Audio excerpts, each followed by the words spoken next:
अस्सलाम वालेकुम स्टूडेंट्स। कल सुबह हमारा जो लेक्चर था वो बीच में रह गया था, सो हम उधर से कंटिन्यू करते हैं। सुबह हमने ये पढ़ा था कि ये जो हमारे पास इक्वेशन है 8.6.1, ये जो इक्वेशन है ये कॉफ-डॉगलेस की इक्वेशन है। इसको हम कहते हैं कॉफ-डॉगलेस प्रोडक्शन फंक्शन। अब इस फंक्शन को हम अगर ऑर्डिनरी लीस्ट स्क्वायर मेथड पे एस्टिमेट करना चाहें, so we have to make it simple, and which means that we have to take natural log on both sides. So after taking natural log on both sides, we get 8.6.2, where beta not equal to log of beta 1. अब कॉफ-डॉगलेस के जो है ना वो तीन types हैं, जिसमें एक हम कहते हैं कि कांस्टेंट रिटर्न टू स्केल है। तो कांस्टेंट रिटर्न टू स्केल में हमारे पास जो बीटा 2 और बीटा 3 है, इसका जो सम है वो 1 के बराबर होता है। इसको हम लीनियर रिस्ट्रिक्शन भी कहते हैं। लीनियर रिस्ट्रिक्शन इसलिए कहते हैं कि अगर आप बीटा 2 को देखें और बीटा 3 को, तो उसका जो पावर है वो 1 है। तो इसका ये मतलब है कि ये एक लीनियर रिस्ट्रिक्शन है। लीनियरिटी का ये भी मतलब है कि जब भी हम बोलते हैं कि एक फंक्शन लीनियर है, तो अगर उस फंक्शन को आप प्लॉट करेंगे तो उससे आपको एक स्ट्रेट लाइन मिलेगा। तो जिस फंक्शन से भी आपको एक स्ट्रेट लाइन मिले, मैंने आपको पहले भी बताया था, तो इसको हम कहते हैं कि ये फंक्शन आपके पास लीनियर है। अब ये एक लीनियर रिस्ट्रिक्शन का एग्जांपल है और इसको हमने टेस्ट करना है कि ये वैलिड है कि नहीं। नीचे अगर आप फुटनोट में देखें, तो अगर beta 2 plus beta 3 less than 1 आ जाए, तो this relation would be an example of a linear inequality restriction. और यहाँ पर जो है ये इक्वालिटी रिस्ट्रिक्शन है, और ये मैं आपको आगे बताऊंगा कि टेक्निकली इसका क्या मतलब है। यहाँ पर जो beta 2 plus beta 3 less than 1 हो, तो उसको हैंडल करने के लिए ये भी, इसको हम कहते हैं लीनियर इनइक्वालिटी रिस्ट्रिक्शन। तो ये it needs to some mathematical programming techniques which is beyond of your course contents. अच्छा जी, सो यहाँ पर जो हमारे पास जो लीनियर रिस्ट्रिक्शन है, जो कि 8.6.3 में है, जिसको हम कांस्टेंट रिटर्न टू स्केल भी कहते हैं या लीनियर रिस्ट्रिक्शन है, इसको एस्टिमेट करने के लिए इसको मतलब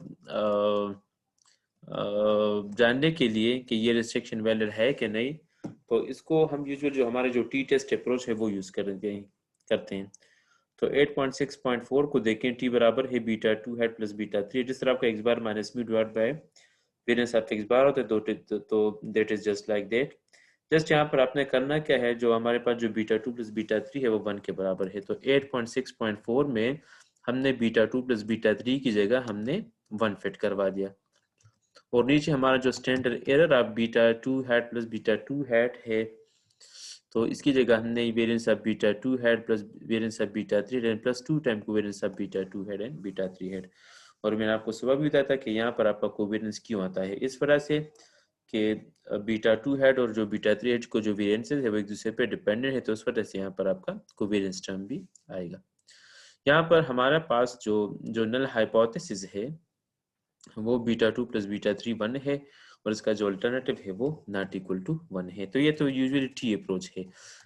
सेकंड अप्रोच जो है हमारा इस लीनियर रिस्ट्रिक्शन को चेक करने के लिए, हमारा जो जो जो सेकंड अप्रोच है वो हमारा एफ टेस्ट है। An F test can be used to check the linear restriction. हमारे पास जो लीनियर रिस्ट्रिक्शन था वो beta 2 plus beta 3 equal to 1 था। तो आप बीटा 3 को राइट साइड पे लेके जाएं तो वो 1 माइनस बीटा 3 हो जाएगा, या आप बीटा 2 को साइड पे लेके जाएं, बीच में और लिखा हुआ है, तो वो बीटा 3 आपका 1 माइनस बीटा 2 हो गया। Therefore, using either of these equations, आप 8.6.5 को यूज करते हैं या 8.6.6 को यूज कर सकते हैं, तो we can eliminate one of the beta coefficient in equation 8.6.2। आपका जो equation 8.6.2 है उसमें से या तो आप ये वाला इक्वेशन है, इसकी बात कर रहा है 8.6.2, तो यहाँ पर या तो इस इक्वेशन से आप बीटा 2 को ख़त्म करें। बीटा 2 को ख़त्म करने का तरीका है कि बीटा 2 की जगह अगर आप इक्वेशन 8.6.3 को देखें, तो बीटा 3 की जगह तो वो आप फिट कर सकते हैं 1 माइनस बीटा 2। तो जब आप बीटा 3 की जगह 1 माइनस बीटा 2 फिट करेंगे, तो ये 8.6.2 जो है वो आपका ये एक पैरामीटर में आ जाएगा विच इज बीटा 2। या अगर आप इस इक्वेशन को बीटा 2 से ख़त्म करना चाहते हैं इस इक्वेशन से, तो फिर आप बीटा 2 की जगह वैल्यू फिट करें। अगर आप इसको बीटा 3 पे लेके आना चाहते हैं तो आप इसको बीटा 2 की वैल्यू फिट करें, और अगर आप इसको बीटा 2 पे लेके आने चाहते हैं तो फिर आप बीटा 3 की वैल्यू फिट करें। सो यहाँ पर आपको जो इक्वेशन है वो इस फॉर्म में आ जाएगा, ये बीटा नॉट प्लस, वहाँ पर बीटा 2 की जगह अपनी वैल्यू फिट की बना beta 3 log of x2 plus beta 3 log of x3 plus ui. So we have beta naught plus log of x2 को multiply करें, so we have a log of x2 and plus sorry हाँ यहाँ पर आपका जो beta 3 है वो common आ जाएगा। तो यहाँ पर इससे जब आप बीटा 3 को कॉमन करेंगे तो ये log of x3 आपका आ जाएगा, यहाँ से कॉमन करेंगे बीटा 3 तो वो माइनस log of x2 आ जाएगा प्लस u आई आ जाएगा। नेक्स्ट ये जो आपका log of x2 है इसको आप लेफ्ट साइड पे लेके आए तो ये यहाँ पर आ जाएगा beta not plus beta 3 log of x3 minus log of x2 in plus ui। इसको आप इस फॉर्म में भी लिख सकते हैं, लॉग की प्रॉपर्टी है।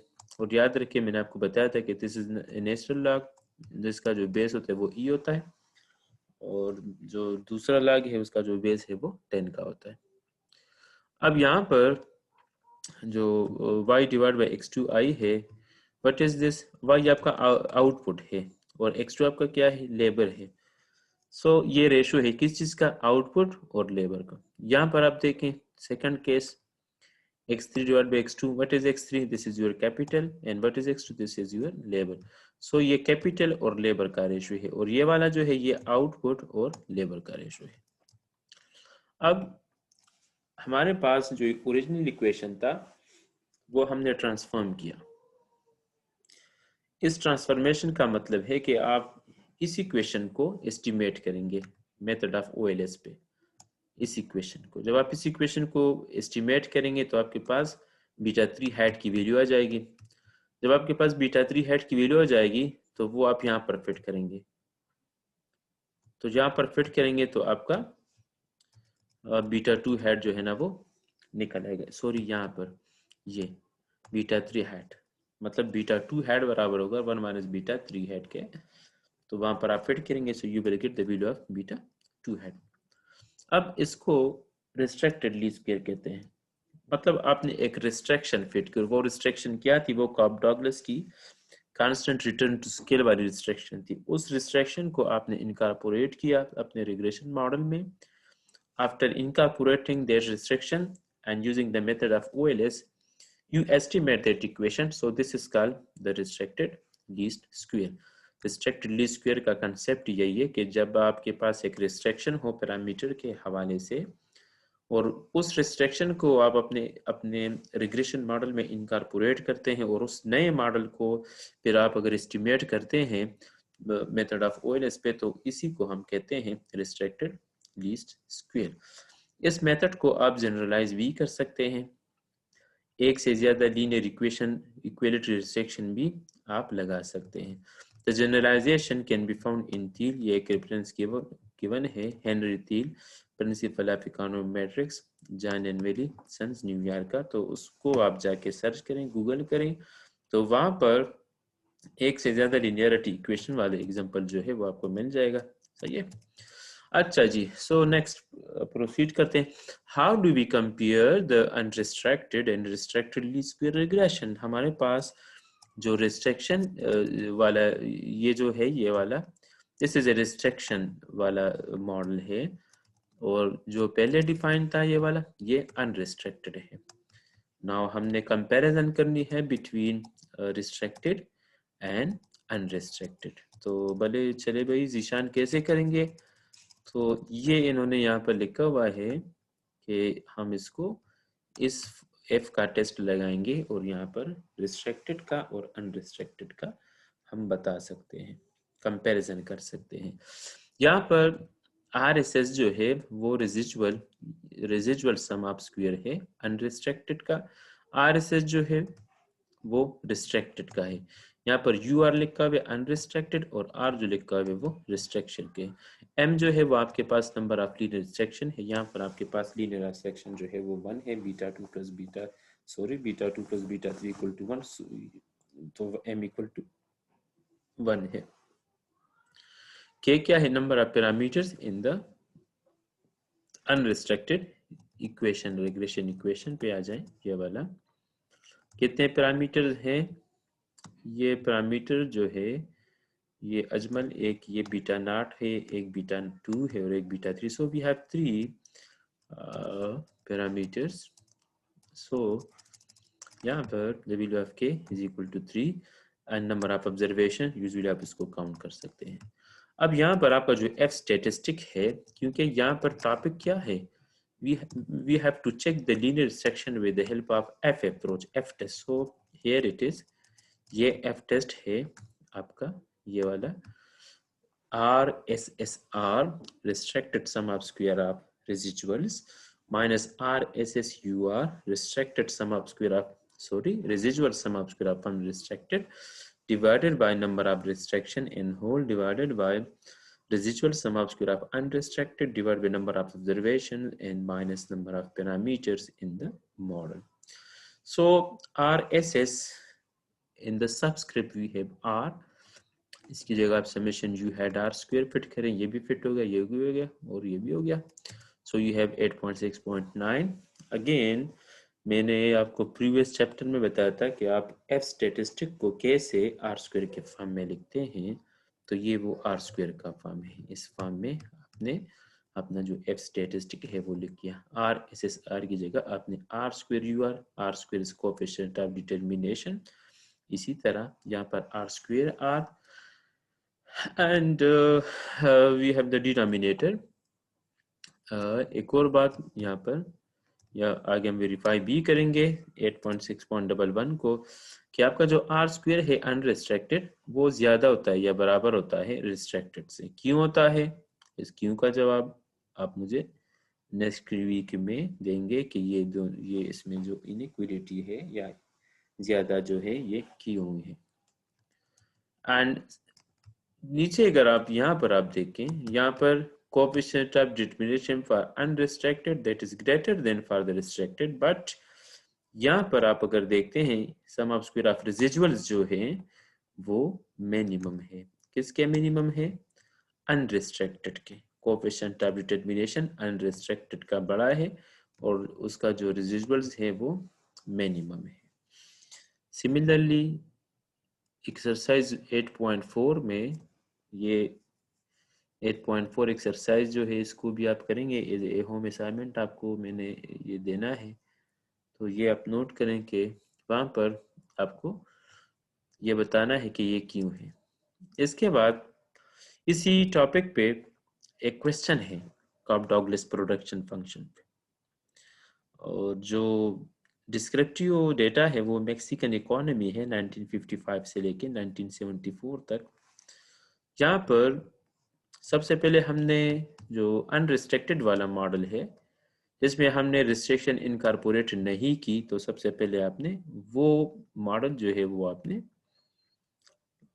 फिट करना है। यहाँ पर आपका जो जीडीपी है वो आपका डिपेंडेंट है, सॉरी इसका लॉग आपका डिपेंडेंट है, पहले आपने इसको लॉग लेना है और फिर आपने रिग्रेशन रन करनी है। इसी तरह एम्प्लॉयमेंट और लेबर, एम्प्लॉयमेंट आपका this is labour and this is capital. Employment से मुराद आपका लेबर इनपुट है। सो इस डेटा को आपने आर में इंटर करना है, आर स्टूडियो में। आर स्टूडियो में इसको इंटर करने का तरीका ये है कि आप इसको पहले, वैसे आप इसको डायरेक्ट भी इंटर कर सकते हैं, अगर थोड़ा सा अभी हम टाइम सीरीज हमने नहीं किया तो मैं आपको फिर बताऊंगा कि कैसे आपने, अगर एक डेटा टाइम सीरीज है तो इसको आपने कैसे एंटर करवाना है। या तो आप सेपरेटली एक डेट्स का वेरिएबल क्रिएट करें, सही है। तो this is too early, so the simple way is to make an Excel sheet में उसको बनाएं, और एक्सेल शीट को जिस तरह मैंने आपको जो मेथड बताया था उसको आप आर पे लेके आ जाए। जब आप आर पे लेके आ जाएंगे तो फिर आप मुझे रिपोर्ट करें। तो फर्दर ये जो काम है ये वाला, ये मैं आपको नेक्स्ट लेक्चर में बताऊंगा। मैं इसलिए आपको शॉर्ट वीडियो बना रहा हूँ ताकि आप बोर ना हो, सही है जी। So in the next lecture we will estimate these two, यहाँ पर दो मॉडल, एक ये वाला, इसके लिए टी पी वैल्यू, ये जो ब्रैकेट में स्टैंडर्ड एरर्स आर स्क्वायर, यहाँ पर जो आपका R S S U R है, this is unrestricted residual sum of square. Okay जी, फिर इंशाल्लाह मैं आपको नेक्स्ट जो है वो लेक्चर रिकॉर्ड कराऊंगा। ओके, अल्लाह हाफिज and thank you so much, take care of yourself.